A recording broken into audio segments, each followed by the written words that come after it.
Hello students, Namaste, how are you all? Hope all of you are well. Today we are going to discuss class 6 science chapter number 5 NCERT complete question answers.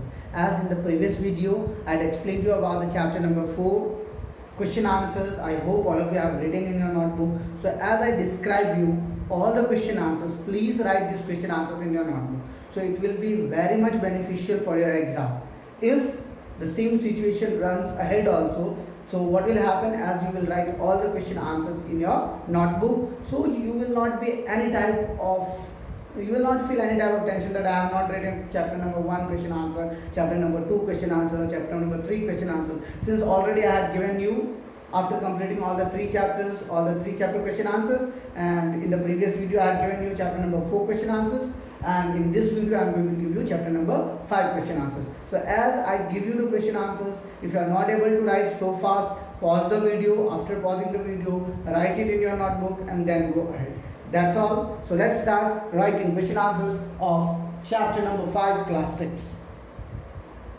As you can see here, Science NCERT grade 6 students class 6 chapter 5 separation of substances starts with an activity with a list few process of separation and its purpose, which is presented in a tabular format, giving an understanding of the importance of chapter. Means these are what we are going to study in this chapter. You have seen we have studied about the hand picking, sieving, winnowing, threshing, right? So these 4 process already we have studied. After then some chemical process, that if it eventually moves on the complex method of separation like sedimentation, evaporation, decantation, filtration, all these process we have studied, right? So now we will move towards, you can see here, each method is explained with the help of relevant activities in our NCERT textbook and the examples from our daily life.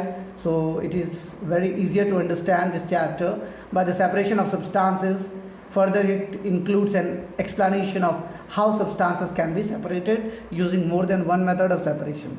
At last, the term saturated solution also I had explained to you. With the help of associated activity, we will study about the separation of substances, interesting and interacting. So in this chapter, you can see what we have studied. Now let us move toward the NCERT exercise questions. So are you able to see this question? What is the question? Question is, why do we need to separate different components of mixture? Give 2 examples. Can you give 2 examples why we need to separate? Think about yourself. Means why we are separating all other books. As for example, when we want to separate books and not books, why do we separate? Question. Different components of a mixture are separated in order to either separate the unrequired components from a mixture, or sometimes to separate more than one useful component from a mixture. As for example, grain purchased from shops can be contain several impurities such as pieces of stone, husk, broken grains, etc. Thus grain is separated from all these impurities to make it edible. See, first of all, why do we need to separate different components? Different components of a mixture are separated in order to either separate the unrequired component. What is the meaning of unrequired component? Unrequired means which do not have any use in that mixture. So that's why what do? We separate in order to unrequired components from the mixture. As here already example I had read about you, that if we are going to buy some grains from the shop, in that grain stone, husk, broken grains are there, so we'll separate these all and we'll make it pure. Similarly, after preparing tea, we strain it to remove the used tea leaves from the tea. Yeah. So how many of you know how to prepare tea? Have you ever prepared tea? Kabhi chai banaya? So similarly, after preparing tea, we strain it to remove the used tea leaves from the tea. So as we prepare a tea, after then we filter the tea, we remove this filtered part with the help of strain, and then the filtered part we take it. Now what is winnowing? Question number 2. What is winnowing and where is it used? Can you tell me what is winnowing? Winnowing is the process of separation of the heavier components from the lighter components of a mixture by wind or by blowing air. Winnowing is the process of separation. It is a method of separation by which heavier components and lighter components mixture can be separated by the wind or by the blowing air. So you have seen here, it is generally used by the farmers to separate the lighter impurities such as husk particle from the heavier grains. Already I had informed you while explaining the chapters. You can see that what we have to write it. Got it? So here you have seen that what we have to write. Now, are you able to see the whole answer, or you are not able to see? I hope all of you are able to see. It's very clearly visible. Now question number 3.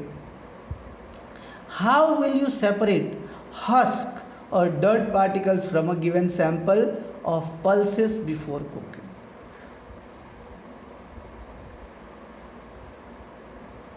How many of you have ever seen that your mama is cooking pulse? What do she do for cooking a pulse? So you can see if any dirt particle is present in the pulse, how she removes? By washing with the water. Means you can see here the dirt particles that are present in the pulses are removed by washing the latter with water.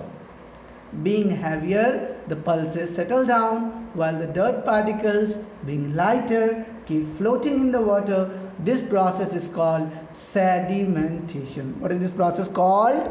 Sedimentation. The dirty water can be removed by the method of decantation, leaving the pulses at the bottom.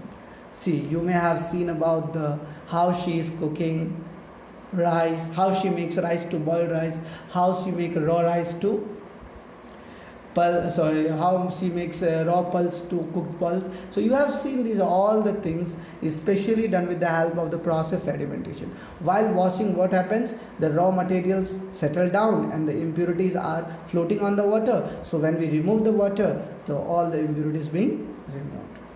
Now the next question is, what is sieving? Where is it used? Have you heard the word sieving?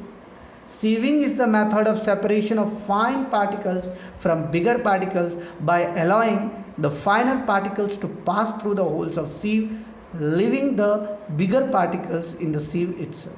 It is generally used in homes to separate flour from impurities such as pieces of stone, stalk and husk. It is also used to construction sites to separate sand from small stones. Already I had explained to you this question while explaining the chapter.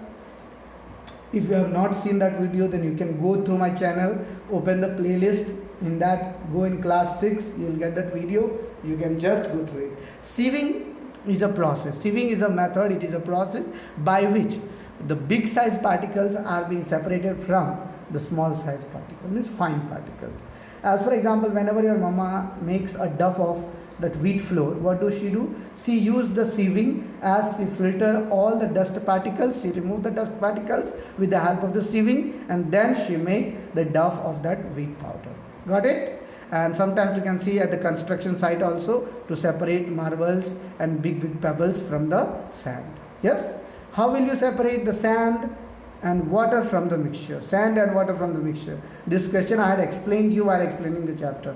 What we'll do? Sand is not soluble in water, hence the mixture of sand and water can be separated by two methods. First is combination of sedimentation and decantation. Two processes there. We'll use the sedimentation only. As sand is insoluble and heavier than water, it will settle down at the bottom of the container containing the mixture. This process is called sedimentation. After the process of sedimentation is complete, water is slowly transferable into the another container and sand remains in the original container. This process is called decantation. Have you understood about the sedimentation and decantation? So both the process, as it is already explained. After doing the decantation, now what will happen? Now you take the filtered part, that water part. In that water, salt and water is there. So now filter the mixture of poured as a strainer of the piece of cloth. Filter paper so that the water goes through the strainer and sand remains on the strainer. So the mixture of sand and water can be separated through the two processes, either through the filtration or sedimentation and decantation. Question number 6. Is it possible to separate sugar mixed with wheat flour? If yes, how you will do? Yes, it is possible to separate the mixture of sugar and wheat flour. How? This can be done by the process of sieving. Sieving, you know sieving? So since wheat flour is just like a powder, it will be settled down, and sugar is a crystal. If the mixture of sugar and wheat flour is allowed to pass through the sieve, then the fine wheat particles would pass through the sieve and the sugar particles will be retained by the sieve. Now the next question is question number 7. How would you obtain clear water from a sample of muddy water? Very, very, very important. How will you obtain? Can you tell me? Clean water can be obtained from a sample of muddy water by the method of filtration. In this method, the sample of muddy water is poured through a cloth having fine pores or through a filter paper. Water will pass through the filtering medium, leaving behind the mud. See, you may have seen when in the tap muddy water comes, so we can filter that water with the help of cotton cloths also. What do?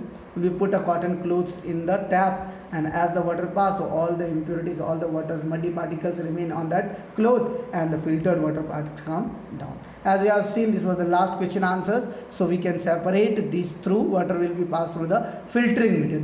This medium is called filtering medium. By filtering it, so the water will be moved down and mud will remain on the filter paper or the cotton cloths or whatever we have used. Now you can see this fill in the blanks questions. See, all the questions are there. You can read the question, and I have represented answer also for you. You can see. So let's read the answer. In that answer I have mentioned the question for you.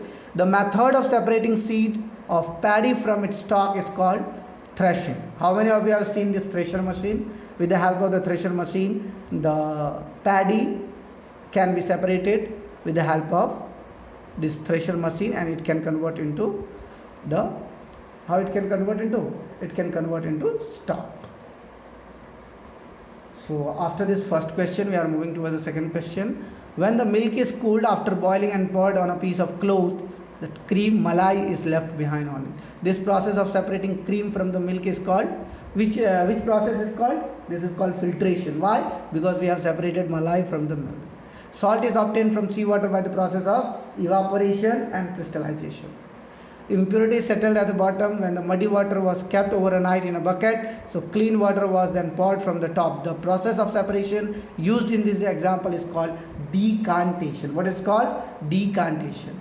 Now the last question is true or false. You can see here some of the questions are there, and after that with the help of the answer I have just written here the answer.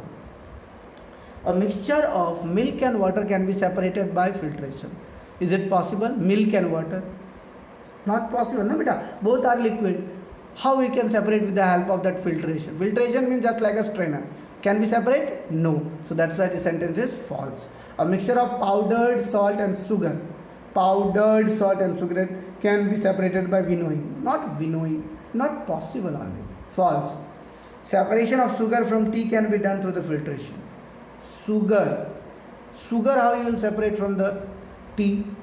And with the help of filtration? No, the filtered part you can filter, not with the help of this strain. Means with the help of this filtration method you can just separate the tea leaf and tea, not the sugar. Grain and husk can be separated by the process of decantation. Not possible. How you can separate the grain and husk by decantation? So these are all the statements are false. Now the last question, as you can see, lemonade is prepared by mixing lemon juice and sugar in water. You wish to add ice to cool it. Should you add ice in the lemonade before or after dissolving the sugar? In which case would it be possible to dissolve more sugar?